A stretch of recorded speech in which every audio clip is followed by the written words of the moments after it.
ይህ መልእክት የሚተላለፈው ከአራት አይነት ማህበረሰብ ነው። የዛሬው መልእክታችን ልክ እንደ ወትሮው ኃያሉን አምላክ በማመስገን እንጀምራለን። በሰላም ሌሊቱን ያነጋልን አምላክ በስሙ በማመስገን እንጀምራለን። ለዛ ሁሉን ቻይ፣ ሁሉን አድራጊ፣ ሁሉን ሰሪ፣ ሁሉን ፈጣሪ ለሆነው አምላክ ምስጋናችን እናቀርባለን። ለአብርሃም፣ ለይስሐቅ፣ ለያዕቆብ አምላክ፣ ለሙሳ፣ ለኢሳ፣ ለሙሐመድ አምላክ፣ ለመላእክቶችም፣ ለጅኖችም፣ ለሰዎችም አምላክ ለሆነው ፈጣሪ ለሆነው የበላይ ለሆነው የፍርድ ቀን ዳኛ ለሆነው አምላክ በማመስገን እንጀምራለን። የዛሬው መልእክታችን ከምስጋና በኋላ ትንሽ ያየናትን ነገር ነው። ትናንት በውሏችን ያየናትን ነገር ነው። አንድ የሆነ ቪዲዮ ለቀ ነበርና አንዳንድ ጊዜ እውነቱ ይከብዳል። ያው ምን ይደረግ፣ አንዳንድ ጊዜ እውነት ይከብዳል። ምን ይላሉ? አንድ የሆነ ጭውውት ነበርና ሰውየው ለረጅም ዓመት በካንሰር ሲሰቃይ ነበር።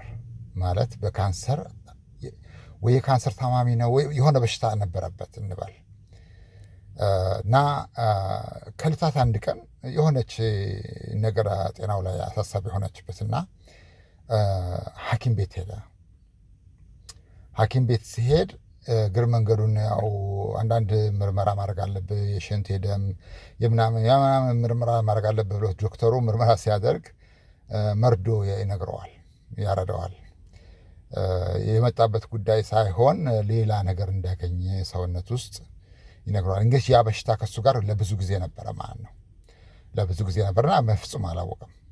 ሰላም ጤነኛ ነው እና ምን ይለዋል? ይሄ በሽታ አለብህ፣ አይ ቲንክ ለረጅም ጊዜ ይሄ በሽታ በውስጥ ነበረ።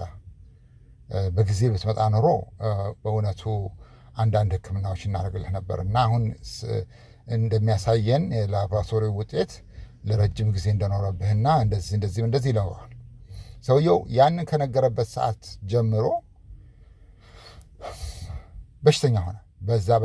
በዛ በሽታ በማያውቀው ከአሁን በፊት በማያውቀው በሽታ በውስጡ በነበረው በሽታ በማያውቀው በሽተኛ ሆኖ ቀረ እና በሽታው አሰልስሎ ወይም አክስቶ ገደለው እና ምን ይላል?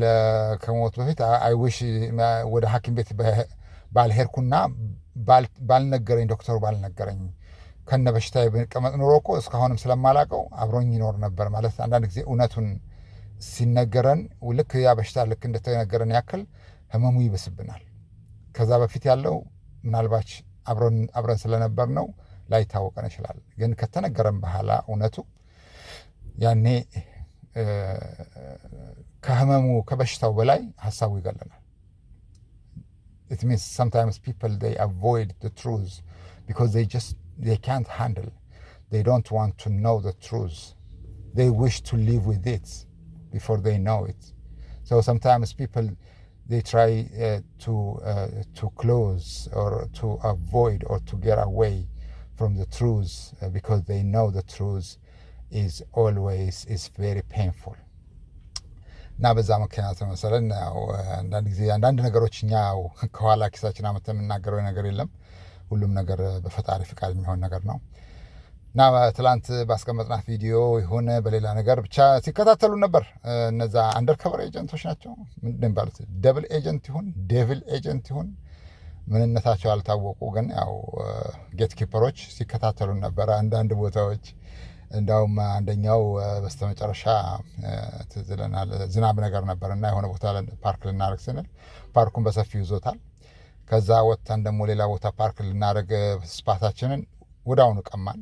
የሆነ ሼቪ ታሆ ብላክ የሚነዳ ሰው ነው።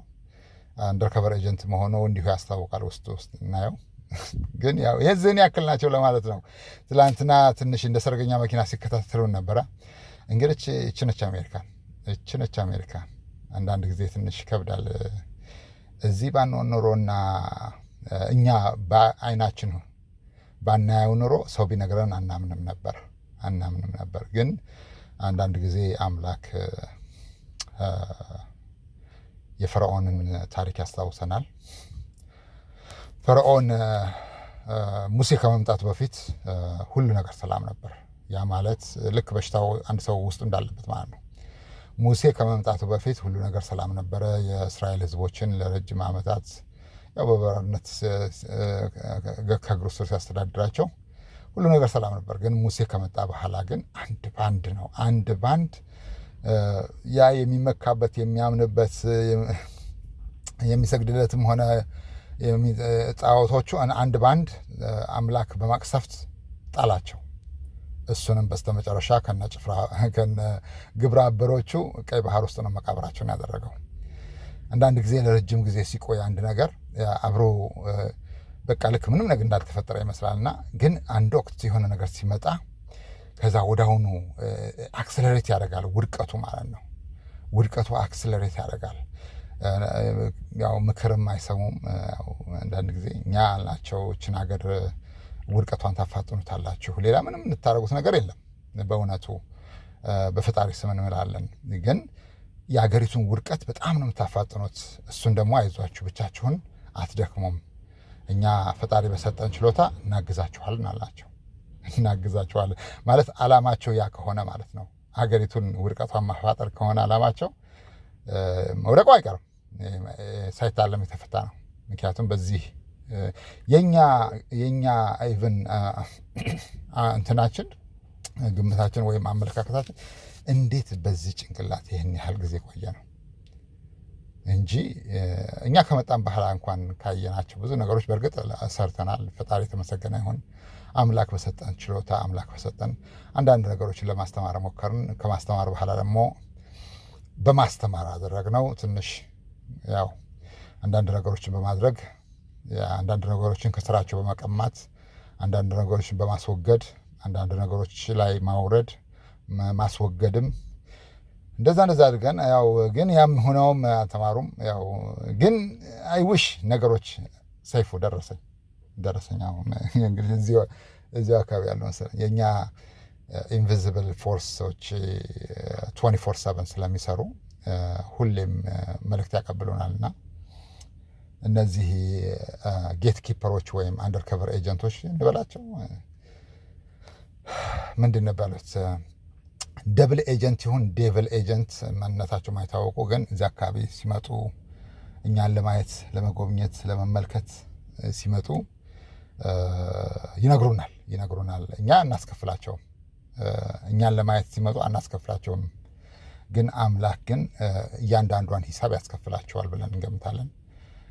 እነሱም አላወቁንም። ባለማወቃቸው ጥፋት እያጠፉ ነው። ግን የነሱ ጥፋት በነሱ ላይ ሳይሆን በነሱ ላይ አይቆምም። ምክንያቱም አገሪቱን ለውድቀት ይዳርጋታል። አገሪቱን እነዚህ ሰዎች ብዙም አልገባቸውም። የፈርዖንን ታሪክ ሁሌ የምናመጣው ፈርዖን በዘመኑ ሀያል የሚባል ትልቅ ሚሊቴሪ የነበረው በስልጣኔውም ሆነ በወታደራዊ እንትኑም ትንሽ እዛ አካባቢ አሉ ከሚባሉ የበለጠ ሰው የነበረ ሰው ነው እና ያው አሁን ያለንበትን ያመለክታል ማለት ነው። ያመለክታል። እኛ ሁሌም የምናስተነቅቀው ውድቀታችሁ እንዳታፋጥኑት። ምክንያቱም እኛ የምናውቀውን እናንተ ብታውቁ በእውነት ከምትሰሩት ስራ ብቻ መታቀብ ሳይሆን በእስር ቤት ያጎራችኋቸውን ሰዎች ሁሉ ትፈታላችሁ። ያ ማለት አካላዊ እስርም የአእምሮ እስርም ውስጥ የከተታችኋቸውን ሰዎች ማለት ነው። ያ ማለት ሜንታሊም ፊዚካሊም እስር ቤት ውስጥ የከተታችኋቸውን ሰዎች ትፈታላችሁ። በይቅርታ ትፈታላችሁ። ይቅርታ ጠይቃችኋቸው እነሱን ትፈታላችሁ። ያን ነው የምንለው። ግን አለማወቃችሁ ከብዙ ነገር እየጎዳችሁ ነው። አገሪቱን እየጎዳት ነው። እኛ ከዚህ በኋላ አፕልና ብራንች ላይ ብዙ ትኩረት አናደርግም።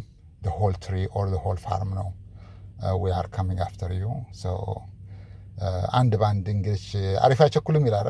አሪፍ አይቸኩልም አንድ ባንድ ቀስ እያልን ምንድን ይባላል ከወንዝ ወደ ማዶም ከባህር ወደ ማዶም ያሉትን ነገሮች እንዲሁ ቀስ እያልን እያስተማርን መጀመሪያ እያስወገድን እግራችሁንም እጃችሁንም እየሰበሰብን እንቀጥላለን እንላለን። የዛሬው መልእክታችን ይሄን ይመስላል። እናመሰግናለን። ይህ መልእክት የሚተላለፈው ከአራት አይና ማህበረሰብ ነው። ቻው